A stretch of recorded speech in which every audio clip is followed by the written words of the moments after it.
Eh bien salut à tous, j'espère que vous allez bien. Aujourd'hui on se retrouve pour une nouvelle vidéo, un nouvel essai. Comme vous avez pu le voir, le dernier c'était la Nissan GT-R et cette fois-ci on se retrouve avec une Polo GTI. Polo GTI qui appartient à Amy On Road, je vous mets son Insta jusque là.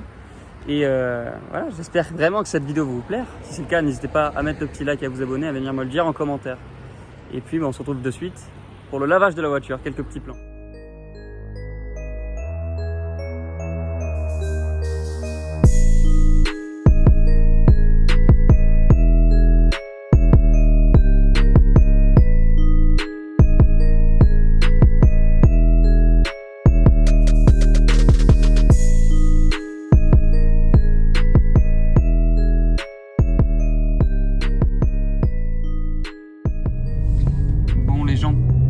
Là, notre cher ami va faire sa vidéo à lui, dans un premier temps, qui du coup sera sur sa chaîne YouTube, que je mettrai à la fin de cette vidéo-là. Et je vous mettrai bien sûr la vidéo si elle est disponible, parce que moi ma vidéo elle sort mercredi. Mais voilà, je vous mettrai ça, allez checker, ça ferait plaisir à moi et bien sûr à lui. Et puis voilà, et nous ça commence bientôt. Après déjà les gars, on peut éventuellement enlever les lunettes parce qu'il n'y a plus de soleil. Et pile quand je les enlève, il y en a. Non, mais je disais, on peut éventuellement voir parce que ça fait côté passager d'abord, pendant que notre cher ami fait sa vidéo. Bon, là, il est pas en vidéo, mais on peut voir ma tête, tu vois, voir ce que ça donne avec quelques petites accélérations. On vous mettra aussi également des plans extérieurs de la voiture justement quand lui accélérera ou moi, peu importe.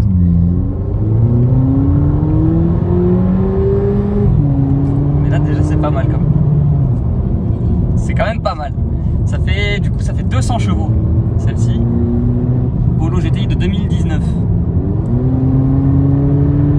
Alors elle fait pas un bruit de fou parce que voilà, 2019, elle est fapée, etc. Mais bon, franchement, je trouve que ça va, c'est suffisant en vrai. C'est puissant, ça marche bien, comme vous pouvez le voir. C'est voilà quoi. Puis voilà, t'as des sensations différentes en étant passager qu'en conducteur, quoi, je vais te dire, parce que conducteur tu te tiens au volant, tu vois, t'as rien pour te tenir.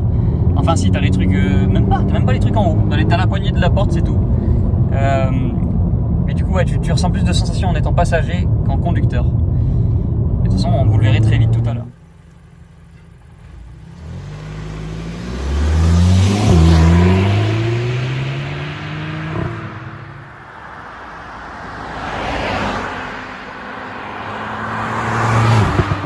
Avec la GoPro au cul.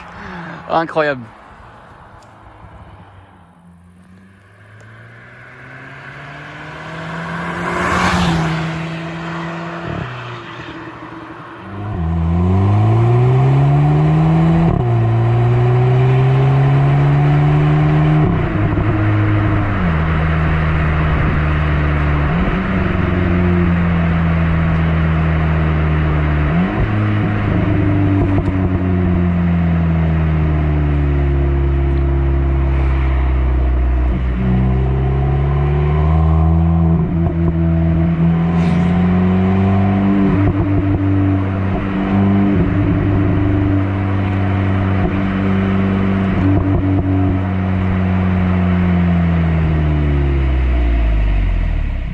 Bon les amis, pour parler de l'intérieur, pour dire un petit peu ce qu'on y retrouve, déjà un magnifique volant en cuir, tu vois, avec des surpiqûres rouges qui rappellent bien tous les détails en rouge qu'il y a autour, et surtout le logo GTI qui est ici, bon, qui n'est pas en rouge malheureusement, ça aurait rajouté une petite touche de rouge supplémentaire, ça aurait été cool, mais bon, il est quand même très beau, 3 branches comme ça j'aime beaucoup, je sais pas. Les petites palettes très très discrètes derrière, on voit à peine d'ailleurs, bien sûr en mettant le contact en appuyant ici sur ce bouton là, on a bien sûr les compteurs, enfin l'affichage digital pardon, et tout ça. On a également un petit écran qui fait office de GPS, tout ça, et il y a également dessus l'Apple CarPlay, ce qui est quand même pas mal, ce qui est quand même très utile.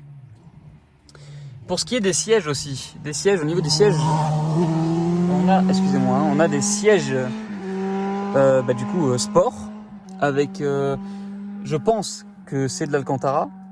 En tout cas, ça y ressemble. Après, dites-moi si je me trompe. Et on a également du simili-cuir aussi, ce qui est quand même pas mal. Ils sont assez confort, honnêtement. Franchement, même si on fait beaucoup de route, parce que j'ai fait beaucoup de route avec cette voiture, je suis allé à Monaco avec. Donc en soi, j'ai fait plus de 5 heures de route dedans. Et à conduire, aussi bien en passager, aussi bien en tant que conducteur, c'est tout à fait très confortable. C'est une voiture, voilà, une vraie daily que tu peux utiliser du coup tous les jours vraiment, sans la moindre hésitation. Il y a 4 places, tu vois, il y a de la place derrière aussi. Le coffre est quand même assez grand pour une petite voiture, je trouve. Enfin après moi c'est mon avis. Mais voilà, ça ce qu'il faut, ça a la puissance, ça a 200 chevaux. Et puis ouais, ça tient quand même bien la route. Malgré que l'une de ses rivales, je parle bien sûr de la Renault Clio RS, ait un meilleur châssis. Mais bon après châssis Renault, frérot, j'ai envie de te dire, c'est un petit peu les chefs dans le domaine, quoi. Comme je vous l'ai dit quand j'étais à l'intérieur de la voiture pour vous présenter un petit peu, j'ai parlé du coffre. Et le coffre est, je trouve, pour ce que c'est comme voiture, c'est quand même une voiture assez petite, assez compacte. Je trouve que le coffre est quand même assez spacieux. Voilà, on a mis plein de trucs dedans, notamment du matos. Vous pouvez voir l'appareil photo. Dedans, il y a des GoPro, enfin il y a plein de trucs. Et également une crêpière. Parce que on fait un petit peu des déménagements par là, quoi. Surtout pour chez nous. Mais voilà. Comme quoi on peut rentrer des trucs, puis après on a toujours la possibilité de baisser les sièges pour avoir un coffre encore plus grand. Bon les amis, l'heure est venue d'essayer du coup cette Polo GTI de 200 chevaux, je tiens à le rappeler. Pour l'instant on est en conduite tranquille, je sais pas si on entend le bruit, je pense pas, enfin, du moins pas trop. Mais il va changer ça, notre cher ami là, il est en mode sport ce fou. Ah oui, mais on sent une différence quand même. Après c'est pour le ressenti en tout cas en conduite tranquille, c'est super agréable. Il n'y a pas de... Enfin, comment dire, même s'il y aurait des bosses, je pense pas qu'on les sentirait vraiment beaucoup. Et puis après ça a ce qu'il faut. Ça, voilà, ça envoie bien. Après c'est super léger aussi, hein. Ça joue beaucoup. C'est pour ça qu'elle fait que 200 chevaux. D'ailleurs t'imagines, tu mets... comme l'Apollo que je vous ai filmé, elle faisait 600 chevaux. Donc imaginez ça avec 600 chevaux.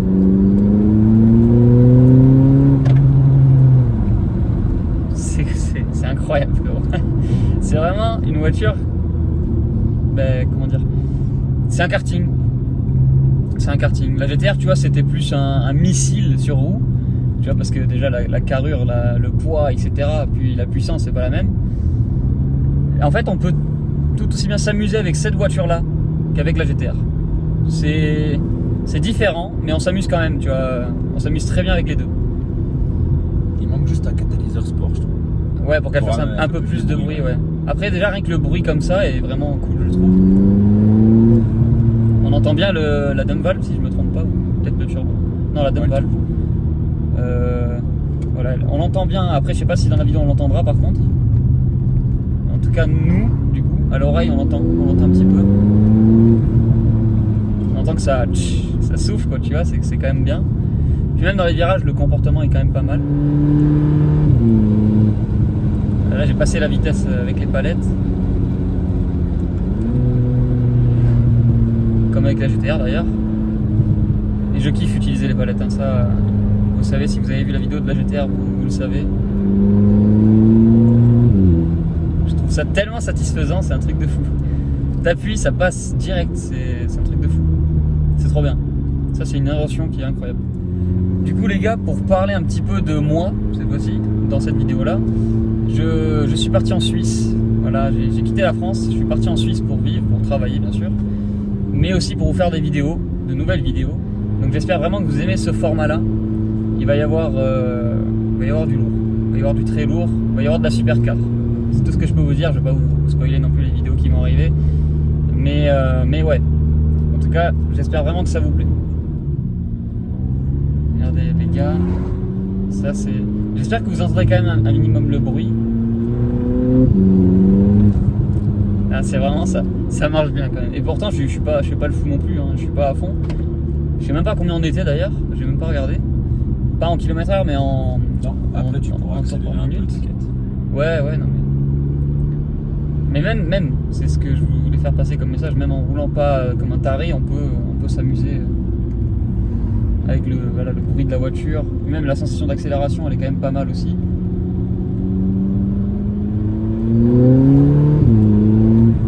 Tu vois, elle est quand même vraiment bien. Et tu vois, c'est comme je te disais tout à l'heure, toi en passager là, du coup tu dois vraiment sentir la différence. pas du tout, je sais pas. Normalement, oui. Hein. C'est quand même différent. C'est quand même, ouais. Je me sens, après, j'ai pas c'est une sensation de peur ou. Oui, non, bien sûr. Oui. Trop. Non, mais là, c'est pas mal. Ça reste. Ouais, t'as l'impression des fois si qu'on est près, par exemple, de la route. Mais... Oui, voilà, c'est comme je te disais. Après, ça te colle au siège surtout. Moi, j'ai pas cette sensation d'être collé au siège quand je suis. Ah non, bah non. Non, mais là, moi, je l'ai pas là du coup. Je sens que bien sûr, je pars un petit peu, mais ça colle beaucoup moins qu'en passager, parce que je me tiens au volant, tu vois, comme je t'ai dit. Pour dire qu'il y a que 200 chevaux, quand même, tu sens quand t'accélères. C'est vrai. Moi qui ai l'habitude d'avoir la R8, la Porsche, la RS3, tu sens quand même. Alors c'est sûr qu'on sent que la puissance est différente que dans une supercar. Ah oui, bah bien sûr. En fait, c'est au niveau du temps de réponse de la voiture. Quand c'est ça. Mais le pied, elle a un délai qu'une supercar a pas, ça part tout de suite. Exact. Typiquement, la Porsche, par exemple, la Porsche faisait moins de chevaux que la R8 et je trouve qu'elle était beaucoup plus réactive. La GT4, elle était plus. C'est la seule chose qui est différente. Après le bruit, moi, c'est la seule chose qui est un peu dommage. C'est vrai, c'est vrai. On n'entend pas un peu plus les retours typiques typiquement comme sur une A45. Ah, une A45, ouais, ça serait incroyable. Ouais, A45, ça pète bien. J'espère que j'en testerai une un jour. Hein. Ah bah tiens, en plus il y en a une qui passe. Magnifique. Mais ça reste quand même une très bonne voiture dans l'ensemble.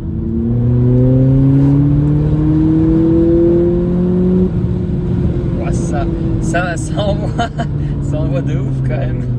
C'est vraiment pas mal. C'est vraiment ouf. Même s'il n'y a que 200 chevaux, c'est vrai que comparé à d'autres, comme je vous l'ai dit, hein, comme comparé à une R8 par exemple, ou à la GTR comme j'ai pu le faire, c'est pas pareil. Mais franchement, le fait qu'elle soit légère aussi, ça aide de ouf. Ça aide de ouf et ça rend vraiment la voiture incroyable. Ouais, c'est fou. C'est fou. Et ben voilà les gens. C'est déjà la fin de cette vidéo sur cette Polo GTI. Merci beaucoup encore à toi, Amy Road, qui cadre cette vidéo maintenant à l'instant. C'est vraiment une voiture qui est incroyable, malgré le fait que tu vas bientôt t'en séparer pour prendre autre chose. Mais voilà, au moins j'aurai eu l'occasion de faire une petite vidéo dessus. J'espère que celle-ci vous aura plu. Si c'est le cas, vous connaissez. N'hésitez pas à mettre le petit like, à vous abonner, à venir me le dire en commentaire. N'hésitez pas aussi à vous abonner au Insta et à la chaîne YouTube de ce cadreur d'exception. Que je mettrai bien sûr en description et qui s'affichera à la fin de la vidéo. Et puis sur ce les gars, on se retrouve pour une prochaine vidéo.